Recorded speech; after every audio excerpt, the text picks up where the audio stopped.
Baik, kepada ibu-ibu sekalian, izinkan saya untuk memulai proses mediasi kita kali ini. Saya Siti Rama Nurul Aulia sebagai mediator yang telah dipilih oleh kedua belah pihak.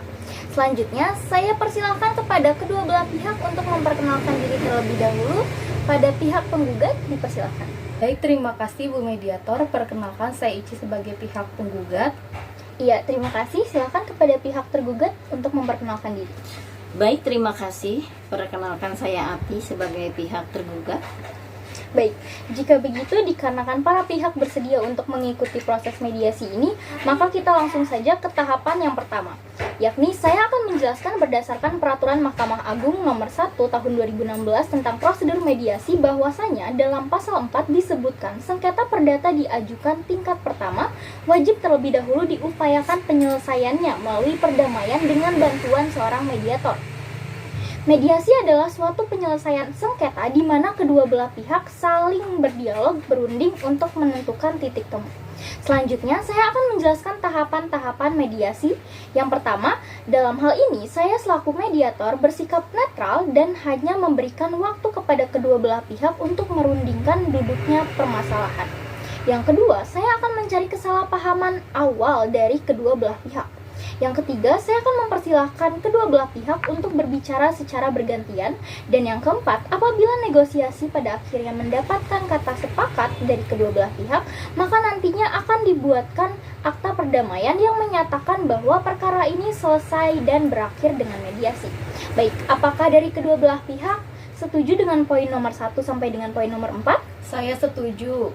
Jika begitu, bagaimana jika kita memulai dengan mendengarkan keterangan dari penggugat terlebih dahulu? Silakan penggugat yakni Ibu Ici untuk memberikan keterangannya. Baik mediator, jadi perkara ini berawal dari saya dan saudari Ati yang membuat suatu perusahaan yang kami beri nama PT Warkusino.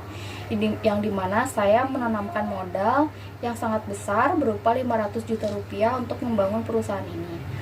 Perusahaan ini kami dirikan tahun 2020 dengan akta nomor 8 tanggal 1 Mei tahun 2021. Kerjasama tersebut kami tuangkan dalam perjanjian yang menerangkan bahwa nantinya keuntungan setiap tahun perusahaan yakni sebesar 10% akan diberikan kepada saya.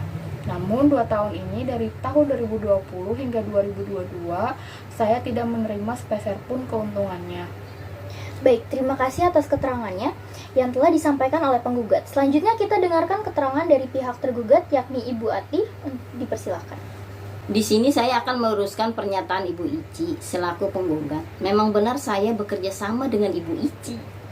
Namun perlu kita ketahui bahwa kita memiliki 500 pekerja yang harus kita perhatikan. Mungkin saudara Ici belum cukup paham bahwa perjanjian tersebut dapat berubah sesuai dengan kondisi dan situasi yang ada. Apalagi pada saat itu masih pandemi COVID yang mengakibatkan perusahaan cukup dirugikan. Bagaimana bisa terjadi jika saya tidak tahu menahu seperti ini? Harusnya Anda memberitahu saya terlebih dahulu. Berarti Anda malah membuat kebijakan sendiri tanpa sepengetahuan saya. Ibu, seharusnya tahu perkembangan perusahaan kita yang tidak menentu. Kita lihat dalam pasal 4. Perjanjian ini dijelaskan jika terjadi kerugian, maka akan menjadi tanggung jawab kedua belah pihak. Jadi di sini sudah jelas kalau ada kerugian, kita akan menanggungnya secara bersama-sama, bukan hanya satu pihak saja. Tidak bisa begitu dong. Ini sudah 2 tahun, tapi saya tidak tahu akar permasalahannya sama sekali. Bahkan pihak ibu pun tidak memberitahu saya. Oke, baik. Terima kasih kepada Ibu Ici dan Ibu Ati. Di sini saya akan menjelaskan kembali apa yang telah disampaikan pihak penggugat dan tergugat. Di sini saya melihat bahwa terjadi kesalahpahaman di mana Ibu Ici merasa haknya tidak terbayarkan selama 2 tahun terakhir, sedangkan perusahaan ini mengalami fluktuatif dan itu mempengaruhi pendapatan perusahaan. Bagaimana? Iya, saya setuju seharusnya. Hal itu diberitahukan dulu kepada saya dan menurut saya seharusnya kita membuat ulang perjanjian kerjasama. Jadi Ibu ingin membuat ulang perjanjian kerjasama kembali. Bagaimana Ibu Ati? Ya, kalau ibu penggugat berkata demikian, saya sebagai tergugat setuju akan hal itu. Baik, berarti Ibu Ati dan Ibu Ici akan membuat perjanjian kerjasama kembali. Dan kira-kira kapan pihak tergugat dan penggugat bisa hadir kembali? Saya kosong di hari Selasa 2 Mei 2023. Baik, pada hari Selasa 2 Mei 2023. Bagaimana Bu Ati, apakah bisa di hari tersebut? Iya, saya bisa.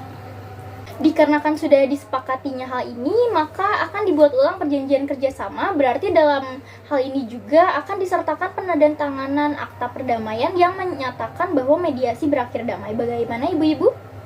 Iya, Ya, setuju. Apakah ibu-ibu ada usulan tempat untuk dilangsungkannya perjanjian kerjasama ini? Bagaimana jika di kantor saya yang berada di Geria Asri? Bagaimana menurut penggugat? Iya, tidak masalah. Baik, kalau gitu jam 10 pagi kita laksanakan hal tersebut.